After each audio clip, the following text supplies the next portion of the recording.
Alors, il faut savoir que la chirurgie de remplacement valvulaire a nettement progressé depuis ces dernières 30 années. Et c'est à la fin des années 50 que Harken a implanté pour la première fois avec succès une prothèse mécanique en position aortique. La famille des prothèses aortiques depuis ce temps-là a progressé, et il y a eu d'abord introduction des prothèses à disque basculant type Bjork, et actuellement ce sont plutôt les prothèses à ailettes type Saint-Just.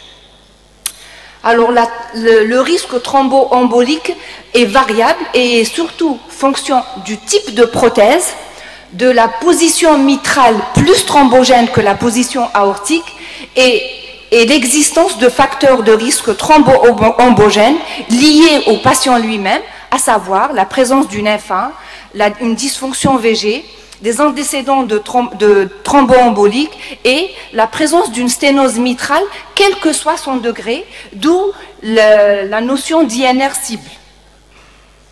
Alors il faut savoir que les complications thromboemboliques des prothèses valvulaires sont rares mais graves. Elles surviennent surtout dans la première année suivant l'implantation des prothèses mécaniques, mais ce risque persiste au-delà. L'incidence, alors en ce qui concerne l'incidence, il faut savoir qu'elle survient surtout quand la prothèse est en position mitrale par rapport à la position aortique, 3,5% patients année quand il s'agit d'une prothèse mitrale versus 2% quand il s'agit de la même prothèse en position aortique. On distingue deux types de complications thromboemboliques, les thromboses occlusives et les thromboses non occlusives. Le diagnostic de thrombose non occlusive est fait généralement chez un patient porteur d'une prothèse mitrale mécanique chez qui survient une dyspnée d'apparition ou d'aggravation récente. Et il faut savoir que le diagnostic est fait par le radiocinéma, par l'échographie transthoracique et l'échographie transœsophagienne. La prise en charge est fonction de la taille du thrombus, de la survenue d'un processus embolique, de la tolérance clinique du patient et de l'évolution sous traitement héparinique. Alors, on parle à l'échocardiographie, on parle les critères d'obstruction valvulaire sont un gradient transvalvulaire mitral supérieur à 10 mm de mercure, une surface effective inférieure à 1,5 cm² et un temps de demi-pression supérieur à 150 millisecondes. Et le traitement des thromboses non occlusives est fonction de la survenue d'un événement thromboembolique, et là c'est plutôt la chirurgie. Il est également fonction de la taille du thrombus supérieur ou égal à 10 mm. Là, on intensifie le traitement anticoagulant, c'est-à-dire héparine non fractionnée à la seringue électrique, avec adjonction d'un traitement antiagrégant plaquettaire, aspirine et ou clopidogrel, et surveillance ETT, ETO. Si le thrombus persiste, là, on préconisera une chirurgie. L'alternative, c'est la thrombolyse si la chirurgie n'est pas disponible ou si elle est à risque élevé. Le diagnostic de thrombose occlusive, il est simple parce que le tableau est brutal. Généralement, on voit ça chez les sujets qui présentent d'emblée un œdème aigu du poumon ou une syncope, voire un état de choc. Le diagnostic, dommage, j'ai mis des boucles en dynamique, elles ne veulent pas fonctionner. Je suis vraiment désolée, ça aurait été nettement mieux que ça. Alors le diagnostic se fait par le radiocinéma qui va montrer l'immobilité d'une ou des deux ailettes quand elle est totale. Et le diagnostic est également fait par l'échographie transthoracique et ou transœsophagienne. Là, le traitement de la thrombose occlusive, c'est une chirurgie en urgence. Alors la chirurgie est indiquée en urgence chez tout patient porteur d'une prothèse mécanique qui présente une dyspnée en classe 3 à 4 de la NYHA avec un niveau de preuve 1B. Alors l'alternative, c'est la thrombolyse. Elle est préconisée chez les mêmes personnes quand la chirurgie n'est pas possible, quand elle n'est pas disponible ou quand elle est à risque élevé. C'est un algorithme qui regroupe à peu près tout ce que je viens de dire, stratégie de prise en charge des thromboses de prothèses mécaniques mitrales. Alors, on a fait une petite étude dans le service. Alors, notre étude, c'est une étude menée sur 20 mois au service cardiologie A2 du CHU Mustapha. Elle a colligé 4 cas de thrombose de prothèses mécaniques mitrales. En ce qui concerne l'âge, la moyenne d'âge était de 40 ans, et ça allait de 26 à 59 ans. On note une haute prédominance féminine avec un sexe ratio de 0,49. En ce qui concerne le recul par rapport à la date de chirurgie, alors le recul était de 1 an chez 2 patients, il était entre 2 à 5 ans chez 4 patients, il était de plus de 5 ans chez 3 patients. Il faut savoir qu'un patient avait un recul de 23 ans. En ce qui concerne la cause, on a remarqué que l'insuffisance du traitement anticoagulant était le plus souvent en cause. En ce qui concerne le remplacement valvulaire, un tiers des patients ont bénéficié d'un remplacement valvulaire mécanique mitro-aortique, 2 tiers d'un remplacement valvulaire mitral, et dans la majorité des cas, il s'agissait d'une prothèse mécanique à ailette.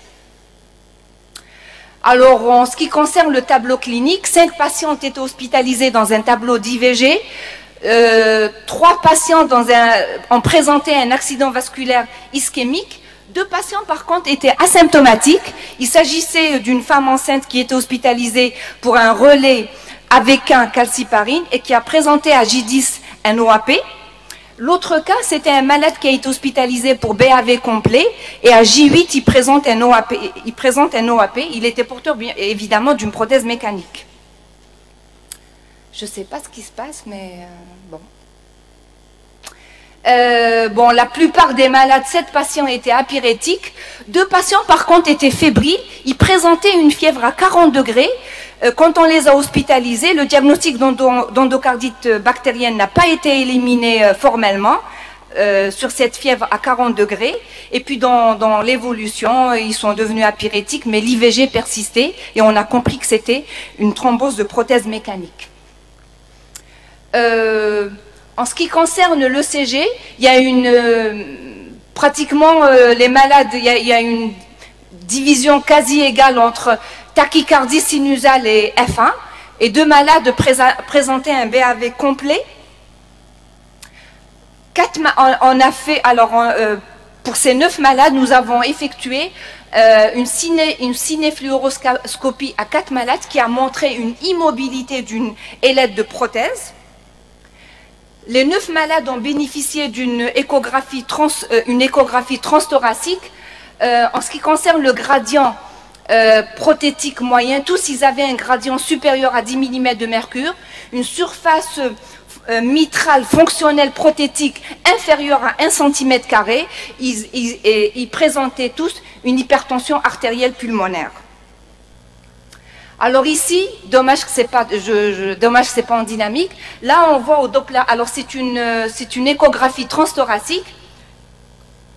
On voit un aliasing. Alors en Doppler couleur, on voit un aliasing turbulent, étroit, désaxé, qui se dirige vers le septum interventriculaire. Et toujours, c'est toujours le même malade. On coupe apicale 4 cavités. On voit toujours l'aliasing en couleur qui se dirige vers le septum interventriculaire. Et ça témoigne d'une thrombose de prothèse valvulaire. Alors là, c'est au Doppler continu. Vous remarquez que le gradient moyen est de pratiquement 18 mm de mercure. Et par le biais d'un fluidité, la pression, chez un malade, la pression pulmonaire était de 43, plus 5, ça nous faisait 48 mm de mercure. Les 9 malades ont également bénéficié d'une échographie transœsophagienne. Nous avons trouvé une thrombose complète de prothèse chez 2 malades sur 9, avec un thrombus mobile menaçant dans 3 cas. Ici, c'est une échographie transœsophagienne. On voit un thrombus attenant à la face atriale de la prothèse mitrale. La prothèse est là, l'oreillette gauche est là, et le thrombus est là. à 180 degrés, et à 39 degrés, toujours le thrombus qui est là sur la face atriale de la prothèse mécanique mitrale. Alors en ce qui concerne le traitement, on a effectué une chirurgie d'emblée chez un malade, une chirurgie secondaire dans 3 cas. Alors dans un cas c'était parce que le malade après thrombolyse a présenté un AVC hémorragique. Après échec de la thrombolyse, alors en ce qui concerne la chirurgie secondaire, dans 2 cas c'était un échec à la thrombolyse et dans un cas c'était un échec au traitement héparinique seul. La thrombolyse a été réalisée dans 3 cas et le traitement héparinique chez 2 malades, donc traitement héparine seul chez 2 malades à la seringue électrique avec adjonction d'aspégique. Donc nous remarquons une bonne évolution, une bonne stabilité hémodynamique chez 7 patients. Nous déplorons malheureusement 3 décès, un décès après AVC hémorragique suite à une thrombolyse, un deuxième malade décédé lors de la chirurgie, le 3e malade a bien évolué malheureusement, au 10e jour, il présente un AVC ischémique qui se complique d'AVC hémorragique, d'OAP et de décès. Alors, en discussion, la thrombose de prothèse mécanique mitrale est une complication rare. En effet, sur 20 mois, nous retrouvons 9 cas dans notre service. Ceci rejoint la série de Nakash du Maroc. Elle est grave. Effectivement, nous avons trouvé une morbimortalité élevée, 3 décès, des AVC ischémiques, hémorragiques, séquelles d'hémiplégie, etc. Elle est plus fréquente dans la première année d'implantation prothétique, mais le risque persiste au-delà. Après la première année, nous avons eu des thromboses de prothèses dans 3/4 de cas dans notre série. Ceci nous pousse à, j'insiste, sur la surveillance post-opératoire lointaine. Donc les malades devraient être surveillés au long cours avec un cahier de surveillance de l'INR. Parmi les facteurs favorisants, la qualité du traitement anticoagulant était l'élément le plus important. En effet, 66% de nos malades avaient un intervalle d'INR qui n'était pas dans la zone cible. Ceci confirme les résultats d'Agar qui affirment que les complications de thrombose mécanique mitrale thromboembolique sont surtout liées à un traitement anticoagulant inapproprié. Autre facteur favorisant, la position mitrale de la prothèse. Dans une méta-analyse a montré que le risque de complications thromboemboliques de prothèse mécanique était 2 fois plus élevé en position mitrale qu'aortique. La FA a été retrouvée dans 3% des cas et la grossesse est une situation à risque d'accident thromboembolique par modification du statut hémostatique. En effet, une femme a été hospitalisée à 12 semaines de sa grossesse, elle était asymptomatique. Elle a été hospitalisée pour un relais AVK calciparine. À J10 de son hospitalisation, elle fait un AIT et à J13, un AVC avec hémiplégie gauche malgré une bonne anticoagulation.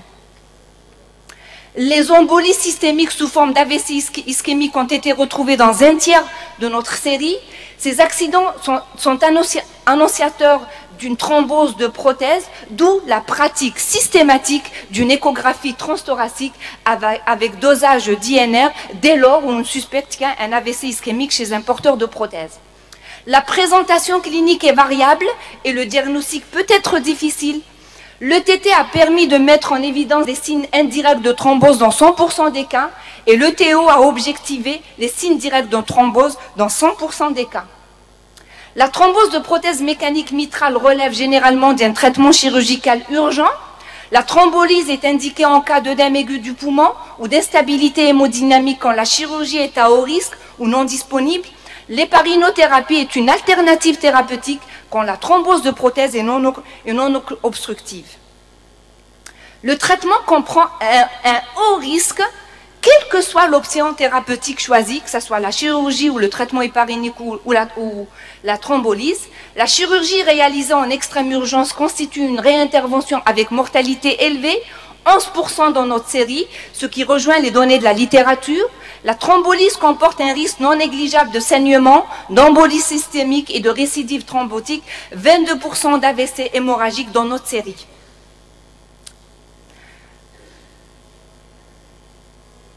Alors, en conclusion, la thrombose de prothèse valvulaire est une complication grave du remplacement valvulaire mitral.